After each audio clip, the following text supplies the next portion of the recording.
आज हम अपनी कहानी पायर ऑफ डिवोशन का भाग 10वां शुरू करने वाले हैं, जिसका शीर्षक है जब सूनी ज़मीन पर एक शहर का सपना देखा जाता है। कहानी अब तक एक ऐसे मोड़ पर पहुंच चुकी थी जहां सोच सिर्फ पुणे तक सीमित नहीं रही थी। समुदाय बढ़ रहा था और उसके साथ एक बड़ा सपना भी धीरे धीरे साफ होता जा रहा था। कुछ लोग अब इस बात पर गंभीरता से विचार कर रहे थे कि यदि आंदोलन को एक नए स्तर पर ले जाना है तो उसके लिए एक नई जगह की ज़रूरत होगी। अमेरिका का विचार अब पहले से ज़्यादा स्पष्ट होने लगा था। कई लोगों को लगने लगा कि वहाँ की विस्तृत भूमि और नया नगर बसाने की परंपरा शायद इस सपने को जगह दे सकती है। इसलिए धीरे धीरे कुछ लोग अमेरिका के अलग अलग राज्यों के बारे में जानकारी इकट्ठा करने लगे। उनका मकसद सीधा था, एक ऐसी जगह खोजना जहां एक नया समुदाय बसाया जा सके। कई राज्यों पर नज़र डाली गई। कुछ जगहें तुरंत ही बाहर हो गई क्योंकि वहाँ भूमि महंगी थी या नियम कठिन थे। कुछ जगह प्राकृतिक रूप से सुंदर थी, लेकिन वहाँ इतनी जगह नहीं थी कि एक बड़ा समुदाय बनाया जा सके। इस खोज के दौरान एक दिन एक रैंच के बारे में जानकारी सामने आई। ये रैंच अमेरिका के ओरेगॉन राज्य में था। इसका नाम बिग मडी रैंच था। जब इस जगह के बारे में पहली बार सुना गया तो कई लोग हैरान भी हुए और उत्सुक भी। ये रैंच किसी शहर के पास नहीं था। ये एक दूर दराज इलाके में स्थित, जहां आसपास ज़्यादा बस्ती नहीं थी, वहीं पर था। ज़मीन विस्तृत थी, दूर तक पहाड़ियां और सूखी भूमि फैली हुई थी।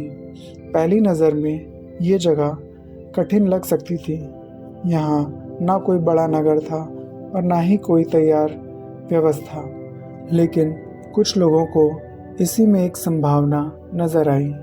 उन्होंने सोचा, अगर इतनी विस्तृत भूमि मिल जाए तो यहाँ एक नया समुदाय बनाया जा सकता है। ये सोच धीरे धीरे और मजबूत होने लगी। लोगों ने रैंच के बारे में और जानकारी इकट्ठा शुरू की। पता चला कि ये भूमि हजारों एकड़ में फैली हुई है। इतनी बड़ी ज़मीन पर एक पूरी बस्ती बन सकती है। ये बात सुनते ही कई लोग के मन में एक नई कल्पना जन्म लेने लगी। एक वीरान भूमि और उस पर एक नया नगर, एक ऐसा नगर जहां लोग मिलकर एक समुदाय का निर्माण करें। ये सिर्फ एक आश्रम की बात नहीं थी, ये एक पूरे शहर की कल्पना थी।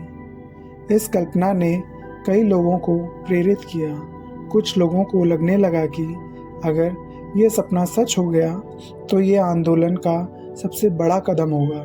लेकिन इसके साथ ही कुछ लोगों के मन में संकोच भी था। एक नए देश में जाकर एक नया समुदाय बनाना आसान काम नहीं होता। वहाँ के नियम अलग होते हैं, वहाँ की राजनीति अलग होती है, और सबसे बड़ा सवाल, क्या वहाँ के लोग इस नए समुदाय को स्वीकार करेंगे? ये सब सवाल अब चर्चा का हिस्सा बन गया था।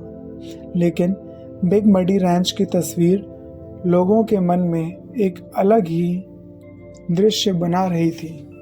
सोचो, एक ऐसी जगह जहां अभी सिर्फ पहाड़ियां और खुली भूमि है, और कल वही जगह एक विकसित नगर बन सकती है। सड़कें बन सकती हैं, घर बन सकते हैं, और लोग मिलकर एक नए जीवन का निर्माण कर सकते हैं। ये दृश्य कई लोगों को बहुत प्रभावित कर रहा था। इस दौरान शीला की भूमिका और भी महत्वपूर्ण हो गई। आश्रम में उसकी संगठन शक्ति और निर्णय लेने की तेज़ी पहले ही सब देख चुके थे।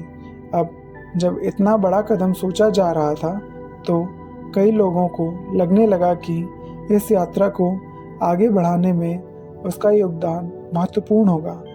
बिग मडी रैंच के बारे में जितनी जानकारी मिलती गई, उतना ही ये विचार मजबूत होता गया कि शायद यही वो जगह है जहां एक नई कहानी लिखी जा सकती है। कुछ लोगों ने उस जगह के नक्शों को देखना शुरू किया। कुछ लोगों ने वहाँ की भूमि और मौसम के बारे में पढ़ना शुरू किया। उन्हें समझना था कि क्या वहाँ जीवन बसाना संभव होगा। ये सब काम धीरे धीरे हो रहा था, लेकिन हर दिन के साथ एक बात और स्पष्ट होती जा रही थी। कहानी अब सिर्फ पुणे तक सीमित नहीं रही। उसका अगला अध्याय अमेरिका की भूमि पर लिखा जा सकता था।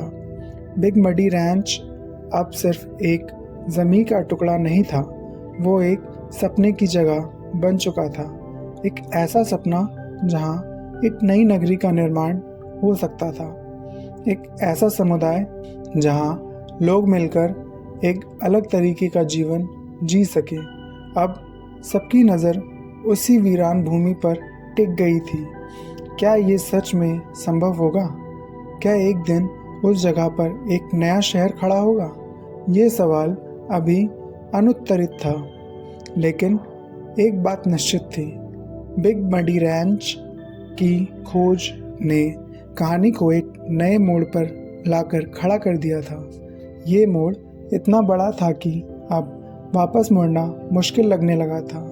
अब अगला कदम था उस भूमि को अपना बनाना, और अगर ये हो गया तो फिर एक नई कहानी शुरू होगी। एक ऐसी कहानी जहाँ एक वीरान रैंच धीरे धीरे दुनिया के सबसे चर्चित समुदायों में एक बनने वाला था, और वहीं से जन्म लेने वाला था एक नया नाम, रजनीशपुरम।